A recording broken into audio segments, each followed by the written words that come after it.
Joined today by Towson head coach Rob Ambrose and running back Darius Victor. We'll start with an opening statement from head coach Rob Ambrose, and we'll open it up for questions. Hats off to Andy Talley and Villanova. Great coach, great team, coached by a great coach. And on the plus side, the good news for me is I get to go to bed at night knowing I don't ever have to coach against Andy Talley again. God bless him. And I'll be the first guy asking, beating down the doors, when's he getting the Hall of Fame? I don't know, played great. Thought we played good at times. Thought we played great at times. But we've yet to put together a full football game. That's on me. What do you got?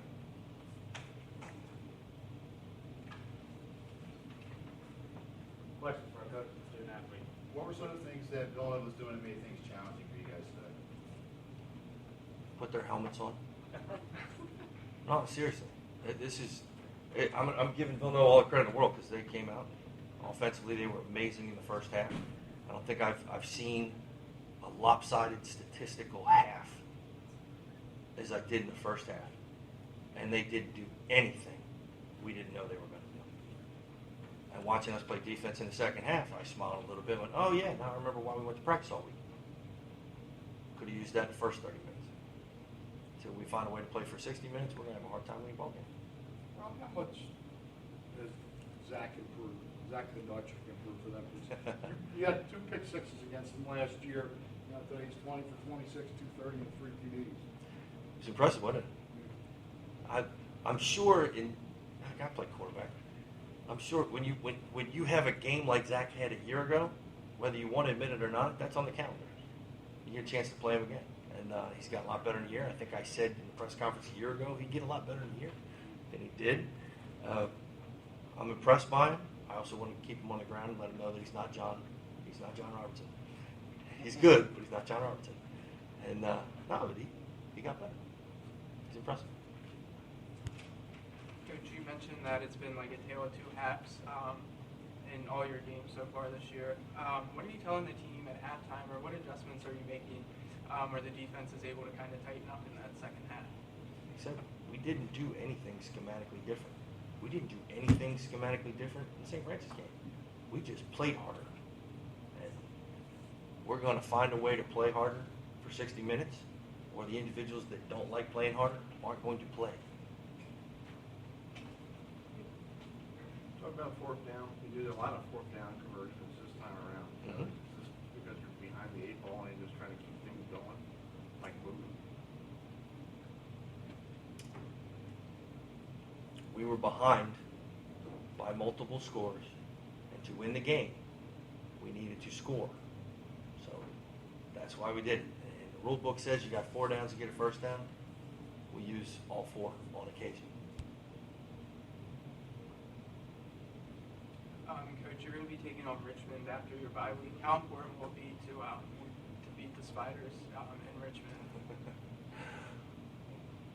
I'm sure that'll be very important, but we have a whole week that we need to work on before we even think about playing somebody else. We need to get a lot better. We need to get a lot more focused. We need to start something hard and finish it hard and find out that it's humanly possible to do so.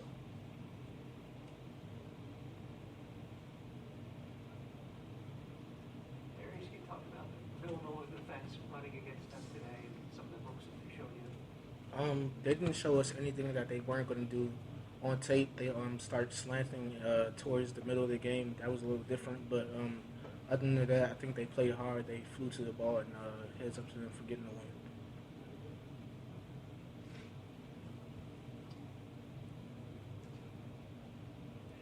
Good enough. Thanks, guys.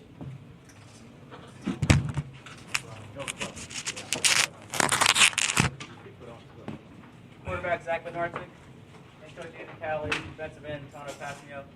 Coach Talley make an opening statement.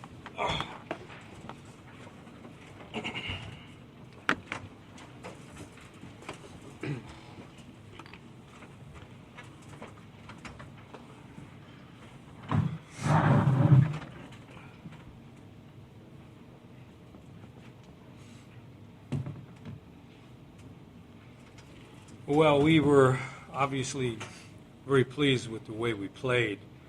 We needed to put a good package together against Towson of run and pass. And I thought our defense would do a good job against their running game. We thought that we could keep Darius Victor from running all over us, but you got to give him his yards. He's a great back. And it worked out kind of the way I thought it would. He's still at 117 yards, but he didn't break any big ones against us. And so from the defensive side of the ball, we didn't really give them any really big plays. They had to earn everything they got. Offensively, Zach had a brilliant game. If you take a look at his stats, 20 for 26, 230 yards, 3 TDs. I love that. So, our running game continues to hold us up. I thought we had pretty good balance between the run and the pass, which is what you're always looking to do. 34 minutes to their 25 minutes in possession time. So we did all the things that winning teams do to win the game against a tough CAA team. This is a team that's been to South Florida, played a D1 team, played a close encounter last week and won, and they were exactly like us, 1-1 with the ability to tip one way or the other, and they needed the kind of game we had today. So I was really very pleased with the way we played. Andy, what did you do different in the passing game to try to? It looked like you came out trying to get Zach going with some different stuff than you'd done last week. Well, we identified guys that we wanted to throw the ball to, and one of them is right here, Taurus Phillips, who had over 100 yards receiving, and we wanted to go to the tight end a little bit. But I think the biggest thing, Mike, was that we gave him time to throw. He had pretty good time to throw, and he had a lot of auto rotation on his ball today. That ball was coming out like a pro guy throws the ball. It was coming out with a lot of zip on it, and our receivers did a great job catching the ball. Zach, their coach was in here and just said, whether you admit it or not, last year had to be on your mind a little bit. Could you just talk about it? He said, he wanted another chance and he made the most of it. Yeah, like watching film this week when I was watching the game from last year, it was frustrating to watch, so it definitely was in the back of my mind. I guess I don't want to say a redemption game, but it kind of sort of was a redemption game for me. And I wanted to get the team a win, so this was a huge game. Torres, you caught a couple balls early. Did that feel like to get you going? Definitely. It definitely got my confidence up. But they were perfect balls by Zach. Can you talk about starting out the season 1-0 conference play? Yeah, pleased to do that. Every win in our conference is a gut buster. There's no easy wins. This game wasn't an easy win. We were still in harm's way, in the third quarter. So to get out quick right now and then have an opportunity to play a couple of non-league teams before we get back into the fire of the CAA. We still have a lot of work to do. Our kicking game is not where we want it yet, and as you can see, we had the big long kickoff, and we missed another extra point. We're still cleaning up things as we grow as a team, intermixing a lot of younger players with some old guard to come out of this, hopefully, a team that can make a run at the championship. Andy, if you had to do it over again, when you went for it on 4th and 3, you maybe tried to kick the field goal to about 15 to maybe give your kid some confidence there? You know what, Mike? We have a stat sheet that we follow. It's called analytics, and the sheet called for us to go for it rather than kick. And sometimes you got to walk away from that with your gut and just go, well, I'm going to kick it. I thought maybe to give the kid, since it was a short one. No, we absolutely went off the chart and stuck with the chart. And I've got 2 or 3 mathematicians in my ear, my coaches, who are going, the chart says do this, do this, do this. Brian Flynn's, very analytical in that way. And, I'm like, okay, well, he's really studied it a lot more than me, and that's the call, and we went with it. But you're right, you could have done that. Because it would have put you up 15 and forced them to do something if they scored twice. Yeah, absolutely. And the other thing, too, is you could question why we would kick off, and maybe give that kid a chance to run it back again. But the stats on a kickoff are far better kicking it deep than squib kicking it. That's another thing, because in the old days, I would have squib kicked a couple of those. After the kid ran one back like that, I go, I'm not kicking to him. But again, it's a new age, and I'm old, and I'm trying to stay new. Dabo, you guys, they went right down the street on you on their first possession. You guys kind of dug in. How did you end up stopping them defensively? What did you guys do to stop them? I feel like we just went back to our roots on defense. Our motto is stop the run, and they got us the first drive, and we definitely just came together as a team, or came together as a defense more specifically, and said let's strap up and take them head on. I think we did a pretty good job after that. You had a couple big plays. You had the sack fumble, and then you had on the interception in the end zone. You put pressure on the quarterback. Just at times when you got to kind of step up. You're one of the leaders of the defense. Yeah, they came at pretty good times, but I don't know. I was just playing. Did you feel the defense got stronger in the second half, or as the game was going on? Yeah, definitely. And we could tell that Towson was kind of down, so we took full advantage of it and didn't take our foot off the pedal. So. How big of a lift or excitement you to get the touchdown, the defense to get the touchdown? I know, Quaddy, he has 12 points this season on defense. That's awesome for him. And, that definitely brought us back up and just showed us how good we can be on defense. Above 70% on third downs, 8 for 12. Is that something that you guys are working on since the beginning of the season? It is something that we work on every day, and it's critical. At halftime, I think we were like 80% at halftime on third downs, which is a good thing, obviously, because we're converting and keeping the ball going. And I just noticed that we were 8 for 12. I think that's a good play selection by Sam. Plays that we can get 6 yards or 4 yards or 3 yards, Sam Venuto, and has become a little more selective, because now, as we're finding out who our go-to guys are, Taurus being one of them, the tight end being another, run the ball to whomever. We're learning more about the weapons that we have around us and starting to utilize it. So that's what you saw today, a little better execution there. It seemed like you were able to go to different guys too, even though he had a big. Is that a good thing to have 3 or 4 guys that you can, tight end got some balls? I mean, a lot of guys were getting some balls. It's awesome for me. It makes my job a lot easier. And all week we were preaching that we knew that Towson was going to run through coverages, and we would have our plays designed where if it's one coverage, we go to one side. If it's another coverage, we go to the other side. So all week we were preaching to the receivers that they got to get open, they got to do their jobs, and that's exactly what they did. Could you talk a little bit about your offensive growth throughout the season? Your opening game against a big team, but you guys didn't score an offensive touchdown. And last week, you got things going a little bit on the ground, and then this week it seemed more in the air. Well, I think, to that point, it speaks to what we were just talking about. If you take a look at who had the receptions, Ryan Bell, a first-year player, two receptions. Zach Kirkston, a freshman, 3 receptions. Brandon Chadbourne, a freshman, three receptions. And then Taurus, an older guy, having 7. So you're starting to see, what the group is around you as you come out of the big game, and how you can grow with them. And last week, we struggled somewhat in the passing game because we're still in that process. But today, I think we found the formula of guys that we can go to now. And we still have a couple of other pretty good receivers that we can get to as well.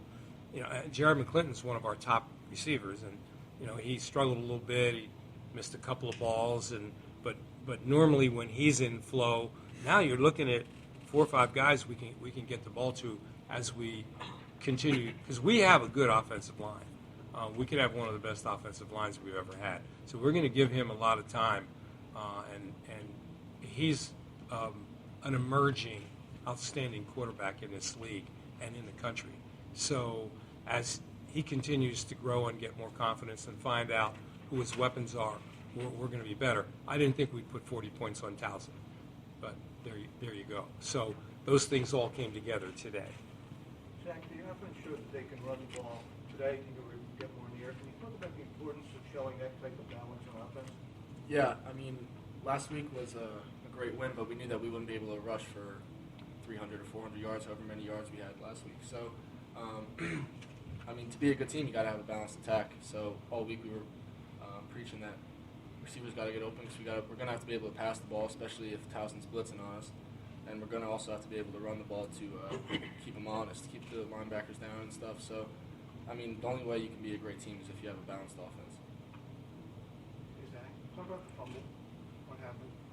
It was It was a read play, and I wanted to pull it, and I guess the running back wanted it. So, I mean, it was a horrible time. Thank God that he was able to get back on it. But we talked about it right after, and we fixed it and put it to bed. And being a lefty, that's really hard. You're on, there's not a lot of lefty quarterbacks in the NFL or above leagues. But let's talk about what you have to do. Lefty, every week to get ready. Well, I mean, Coach Nudo kind of, like, if I have a rollout pass. Can you hear me? Yeah, go ahead. I'm here. Hey, what I know you're 3-0. Is it great to have a bye this week? And what is your plans during the bye week to improve your team? Because I know you're 3-0 and everything's going well right now. But is there some other stuff that you got to work on? Well, and you may have missed what I just said, but Yeah. again, we'll practice Tuesday, Wednesday, Thursday this week, and a good bit of it will be just fundamental work, continue to get hone our skills as blockers and as tacklers and do the things we need to do on special teams. And we'll be integrating some of the Georgia Tech stuff little by little, but these days are going to be about cleaning up anything that needs to be cleaned up. Any little twists here and there that you might want to be putting in for the next few ball games, we might be working on some of those. But for the most part, it's to rest, it's to get strong, it's to try to keep our skills up in the things that are most important, which is blocking and tackling. And how's Brad's knee doing? Very good, as far as I know. I didn't hear anything from him or any, to the contrary. They did come by. Everybody had to go by and see Vinny, so I think everything's good. I think as a school record, we had 5 different quarterbacks complete a pass, and I think it was also a school record with 15 different guys catch a pass. So fun to see all those guys get an opportunity to go in, and they all did some good things. Obviously, Deshaun was player of the game. I thought Nick really did a nice job of executing, and Kelly got some good extended time as well and played well, threw a touchdown pass. He's a young player that hadn't played a whole lot. So when you get opportunity to get him in the game, it just really helps you with that learning curve, and seeing himself on tape and being able to coach the live action. And practice will only get you so far. So that was really good to get those guys. And then I thought Tucker went in and did a nice job in the fourth quarter. I think he was 3 for 3, made a nice throw and sprint out to Seth Ryan, and we got O'Barnes in there as well at the end. So it was fun for those guys to get some good experience. Any of the quarterbacks that played yesterday could help you with the option on Thursday night? Well, I mean, typically Brent likes to be the quarterback because he wants to control the tempo. I don't know how much that helps us, but it helps us from a he knows exactly what he wants over there. But we'll have Zarek Cooper will be our quarterback as far as the scout team goes, and he'll be the guy. But usually at the beginning of the week, Brent likes to kind of teach the scout quarterback, and as he's installing our defense. And one last question to ask you: with this halftime thing, when you guys went into halftime, who came up with this idea of just playing one last quarter? Because I haven't seen that before in a very long time, except for high school. Playing one last, we played 2 quarters. Oh, you did? Yeah, we played the third and fourth quarter. They just instead of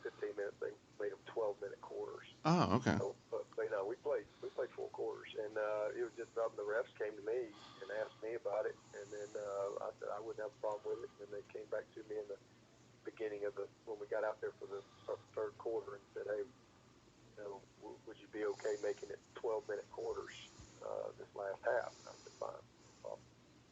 Cool. Coaches, Hey, it's Chris Heidel from Herbert from Radio in Baltimore. Playing Notre Dame next week in South Bend. What did you? And it's a battle of 1 and 2 teams, but it should have been a 3-0 team against a 3-0 team. What do you want to work on against Notre Dame? Because I know Brian Kelly is a great coach, and he has a lot of respect for you and your program. Well, he's done a tremendous job everywhere he's been, certainly at Notre Dame, and they're gifted. I think the thing we've got to do is decide what we can do best. We can't do a million things against them and expect to hold up in any circumstance. They're extremely talented. They are big. They're fast, physical in the fronts, and fast at the skill positions, and a great quarterback. So a lot of work, and that's why you have to take your work week and do a great job of planning, and we've got to be as prepared as we possibly can be to go back on the road and play against a Notre Dame team that is outstanding. And how you get the stop these turnovers? Because I know you have 10 turnovers in 3 games. How do you stop it? Well, you just got to make better decisions. Our young quarterback has had a couple of opportunities he could have avoided those rather easily, but it's happened, and that's my job to help him get to that point. And then we've had some freak things that are really difficult to understand that don't happen in practice when you're dropping snaps, and just very unique in that regard. So, you have to be careful not to make it a thing that's in their head, all the while certainly addressing it, and always we practice ball security, proper ball security, and we'll continue to do that. Yeah, and what type of quarterback is Kaiser? From Notre Dame. What type of quarterback do you see on? Your yeah. He can beat you 2 ways. He's obviously extremely athletic. He's got a big size, and he's strong and fast. Scares you in the pocket, scares you out of the pocket, and he's an outstanding athlete. Thanks, Dave. With Herb Effinry. Hey, Coach Brian, how you doing? good, thanks. I was looking at the stats. Rushing 57 yards last night. When you don't have a running game going, does that put more pressure on your quarterback to make more plays because you can't get that running game established? Yeah, I mean, that's obviously key for us. Getting down 3 scores obviously contributed to not sticking with the run game through the second half as well. Particularly, we got down quickly in the third quarter, which required us to virtually throw the ball every down. So, the first half we had a pretty balanced attack. We were obviously sloppy with turnovers. We had the 2 key turnovers that took some possessions away from us. One, the punt that hit Miles Boykin, and then certainly the fumble by C.J. Sanders, which robbed us of 2 possessions. But we were moving the ball effectively, running the football. There was pretty good balance to our offense. And then we got behind and really had to throw the football. So there were enough good things in the running game that if we didn't get behind by 3 scores, we were going to be able to have some pretty good balance in the offense. And I was doing some stats this morning. You guys are 1-2 since 2010. The first time that's your first season. What did you learn from that season to help you get ready for this long haul? Because you got Duke is a very good team coming up, and you got Stanford. You also got Miami, who's 3-0. How are you going to turn everything around to make it positive for November, like you said? Well, again, as I said earlier, this is really about every practice. Getting our kids better fundamentally. We've got to play cleaner football in all areas, special teams, offensively, taking care of the football, and defensively, fitting plays properly. So, and this is work. We've got some work to do, but we got a group that will fight and compete. I'm proud of the way that they go out and represent Notre Dame on the field. We've got to clean up a lot of things, and we'll continue to work with a lot of young players, and I'm confident that we'll be a better football team in November than we are in September. And my last question to ask you, you were talking about tackling and all that stuff. Do you think all the practice during the week with all these protocols for head concussions and all that stuff, is that ruining the players' thinking when they get to the field saying, oh, I can't hit that guy that area because if I do, I get kicked out of the game? Is that like a psyche thing for them? No, I don't think so. I think we just got to do a better job coming to balance. Tackling to me is there is a sense of control within tackling, and sometimes we're not in a good base with our tackling. Which, again, we've got to do a better job coaching it. Well, good luck this week.